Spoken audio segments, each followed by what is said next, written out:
All right, Jay, we're going to stay in the NBA with a surprising coaching hire. The Brooklyn Nets announced that Hall of Famer and former Suns point guard Steve Nash will become their next head coach. Nash has been serving as a consultant and assistant with the Warriors for the last 5 seasons, but has little true coaching experience.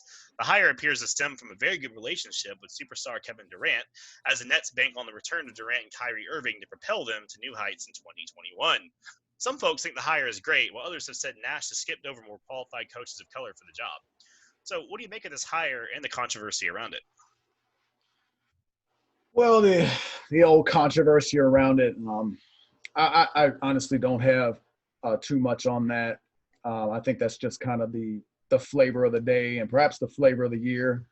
With anytime a non-minority gets hired in the coaching ranks in black-dominated sports, I think that's an easy thing to run to, and not that those issues aren't important, but I mean, the Brooklyn Nets GM, Sean Marks, I mean, this seems like a guy they were recruiting for weeks.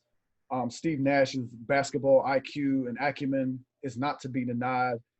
This is a guy, two-time MVP, third all-time in assists. I mean, one of the best passes we ever seen in this game. So obviously, I mean, I'm a little skeptical of the move because I would say typically when I look at the all-time great head coaches and guys that have championships on their resume, they're not a lot of star players that make the best head coaches. Think about guys like Phil Jackson. This is a guy with the New York Knicks way back when. I mean, he was a guy that came off the bench. Steve Kerr. This is a guy that came off the bench as well. So just a couple of examples there. So I'm a bit skeptical, and also think about I know part of this stems from his relationship with Kevin Durant that you mentioned when Steve Nash was a consultant with the Golden State Warriors. So he has that going for him, and I think that's important. And I think he also has a relationship with Kyrie Irving. So those are certainly big deals because we know the NBA more than any other league is a players-driven league. So the coaches have to have good relationships with the players. Part of that could be the reason that Kenny Atkinson got dismissed because we know there was some early kind of hang-ups with him and Kyrie Irving.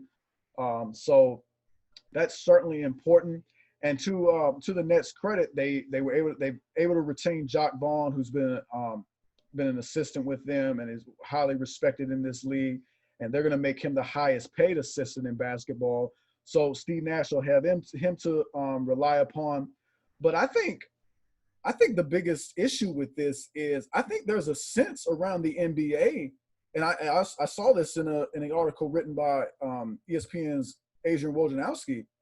There's a consensus that the Brooklyn Nets are just going to roll in next season and dominate the NBA and just roll up, high 50, low 60 wins. Where have we heard that before with the Nets? A couple of years ago. You just look around here, and people got to remember Kevin Durant's coming off an Achilles injury. I mean, so this notion that the Brooklyn Nets are just going to roll in here and just run over everybody like the second coming of the Golden State Warriors is a wee bit absurd to me. I mean, I gotta tell you, and I mean, Kyrie Irving, I mean, it's not like he's the most durable person around, nor the most reliable or, the most team-friendly dude. I mean, we've seen this. And then, so, there's a couple things that I just question with this. And again, there's some positives with this. Steve Nash is a highly intelligent individual. And I think in some ways he deserves this job. Of course, you'd like to see a guy with coaching experience.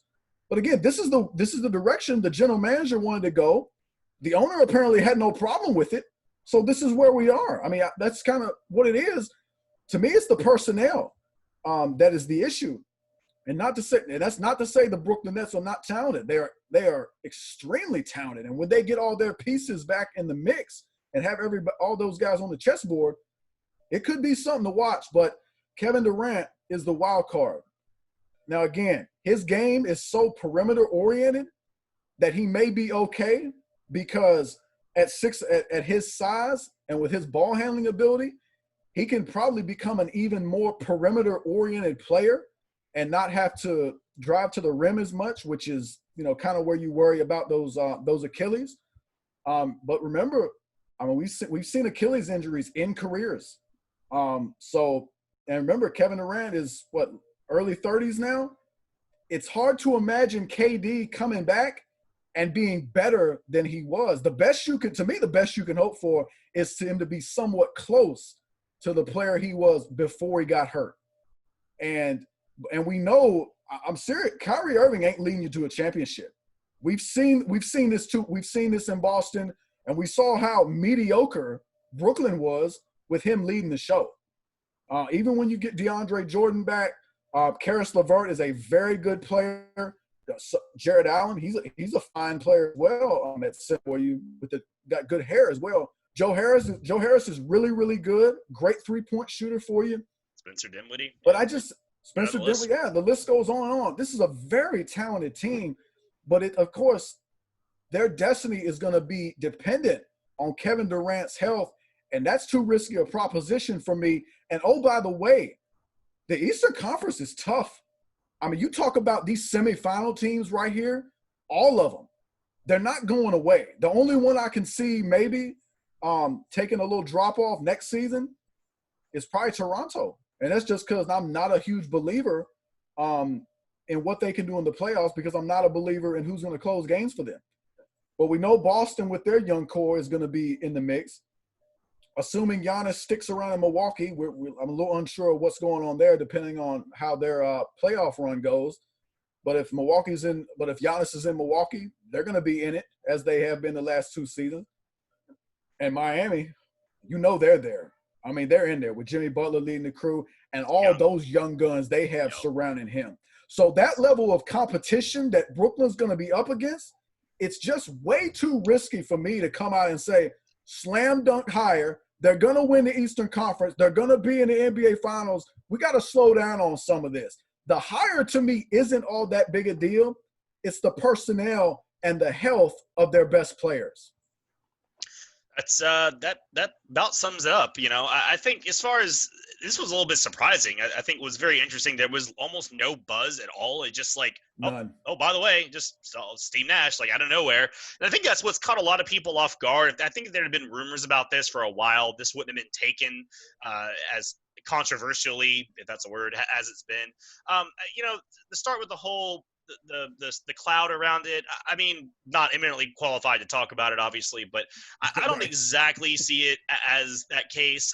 I know there's been some rumblings for long-time assistants like Sam Cassell, or even guys like Ty Lue or Mark Jackson. They haven't had another shot in a while. You could even point to the interim, Jock Vaughn. He had a nice run with them as of late. So, but you're talking about some different situations, from former head coaches to assistants that haven't had a shot yet. But you're talking about a guy, Steve Nash, with a legendary basketball IQ. As a Hall of Famer, obviously. You're kind of comparing some different commodities. I don't think it's exactly like you could put them on an even scale. So unless there was another person just like Steve Nash also in running for the job, to me, it feels like you're comparing some different things here. So I don't know. I think, again, the biggest thing you need with a team like Brooklyn is you need someone that can manage the egos, right? First of all, besides what you mentioned with Kevin Durant as far as the health, and Kyrie Irving as far as the health goes and whatnot, these guys also aren't the most mentally locked in, hard-nosed, no-nonsense guys. These guys aren't – it's not like you're coaching Kawhi Leonard or something. I mean, these guys have a tendency to get in their feels. They go on Twitter with their burners. I mean, they get into some stuff.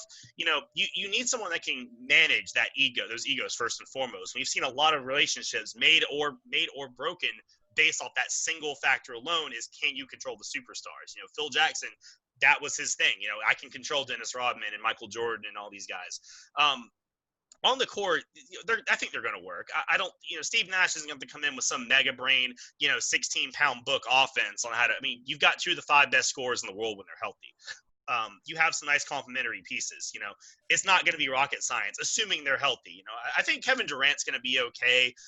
Guys that are 7 foot that can shoot like him, an Achilles may not bother him as much as someone like, I'm just going to use Russell Westbrook as an example, someone that relies on that explosiveness. So I'm thinking he's going to bounce back better in the upper percentile of players that do recover from this. And I think the big thing is Nash has that clout to command the respect of these guys. I mean, we have his time at Golden State as a very good example of this. Finding someone your superstar trusts. Kevin Durant reportedly called him during the 2016 free agency period, and he was one of the final people. Steve Nash, one of the final people that Kevin Durant talked to before he made his decision to leave OKC and go over to the Golden State Warriors. So they clearly have a long repertoire together, and he also has some with Kyrie Irving. So I think that the combination is going to work out. And I think, like you said, the biggest thing for the Brooklyn Nets is the health and the fact that, the Eastern Conference isn't a cakewalk anymore. It's not a joke. It's not just LeBron stomping everybody. I mean, it's a different ballgame now. As far as the racial disparity goes, there are 5 currently employed black head coaches. McMillan and Alvin Gentry were fired recently, but there's still 4 jobs open. The Sixers, Bulls, Pelicans, and Pacers are still open, so there's still plenty of opportunities to get some of these qualified guys in there. We're assuming that some of these assistants did want the job in the first place. Maybe some of these guys that are qualified didn't want the job. I mean, we don't know who they all talked to, right? Yeah, and can I just say, every time there's a head coach opening, it seems like Mark Jackson is linked to that job just immediately. He might be happy. I would ask, does Mark Jackson really want to coach?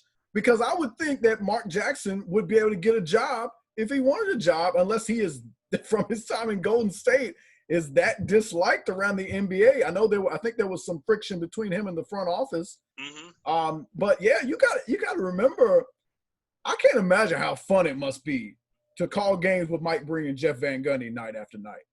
I mean, especially on the biggest stage in the NBA Finals, year after year. I would submit to you, maybe that's okay with him. Yeah, and a lot of these assistants nowadays are well paid. Eric Bieniemy, he comes up a lot in NFL conversations with Kansas City. He may really like running that Andy Reid offense in Kansas City. He may enjoy coaching Patrick Mahomes in every ridiculous skill position, player you can throw a brick at for 5 miles. I mean, he may just like, hey, this is a nice gig. I don't want to have to go, mess around and move and all that. So it runs off the assumption that these guys absolutely want every job that comes up, and it may not be the case. There's plenty more down the line. So as far as the Steve Nash hire goes, I think it's good. I think I can't imagine him just being a terrible head coach. I think he'll have a good run. It may be one of those over expectations things for Brooklyn. Like you said, I mean, if they just have a nice year, it may not be a championship year. So you got to kind of temper the expectations. But at the end of the day, these teams and these players drive a lot of these decisions nowadays. Kyrie Irving and Kevin Durant were part of it. So, that's just how it is nowadays. Ownership is going to make the best decision that they think there is. And just kind of is what it is.